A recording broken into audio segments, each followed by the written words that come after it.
എന്റെ പഴത്തോട്ടത്തിൽ നിന്ന് എന്തെങ്കിലും പഴങ്ങൾ കിട്ടുമോ എന്ന് നോക്കാനാണ് ലാഡറും എടുത്ത് ഇറങ്ങിയത്.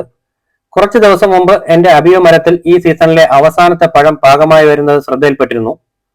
എന്നാൽ പിന്നീട് ഈ പഴം എന്തായി എന്ന് നോക്കാൻ മറന്നുപോയിരുന്നു. ഇന്ന് ഇതേപ്പറ്റി ഓർത്തപ്പോഴാണ് ലാഡറും കൊണ്ട് അബിയു മരത്തിനടുത്തെത്തിയത്. എനിക്ക് ഭാഗ്യമുണ്ടെന്നാണ് തോന്നുന്നത്. പക്ഷികളുടെയും അണ്ണാന്റെയും കണ്ണിൽപ്പെടാതെ അബിയു പഴം അവിടെ തന്നെ നിൽപ്പുണ്ട്. പിന്നെ ഒട്ടും വൈകാതെ ലാഡറിൽ കയറി അബിയു പഴം പറിച്ചെടുത്തു. കേടുപാടുകളൊന്നുമില്ലാതെ തന്നെ ഈ പഴം എനിക്കിന്ന് കിട്ടിയിട്ടുണ്ട്.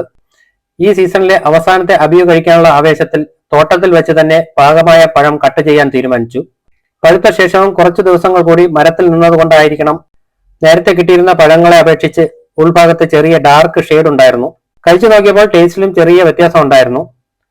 ടേസ്റ്റ് കുറവായിരുന്നെങ്കിലും കിട്ടിയ അബിയു കഴിച്ച് നേരെ പോയത് എന്റെ പപ്പായ ചെടിയുടെ അടുത്തേക്കാണ്.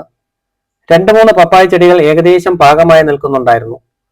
ഇനിയും നിർത്തിയിരുന്നാൽ വവ്വാലുകളോ പക്ഷികളോ കൊണ്ടുപോകും എന്നുള്ളത് കൊണ്ട് തന്നെ ഏകദേശം പാകമായ 3 പപ്പായകൾ പറിച്ചെടുത്തു.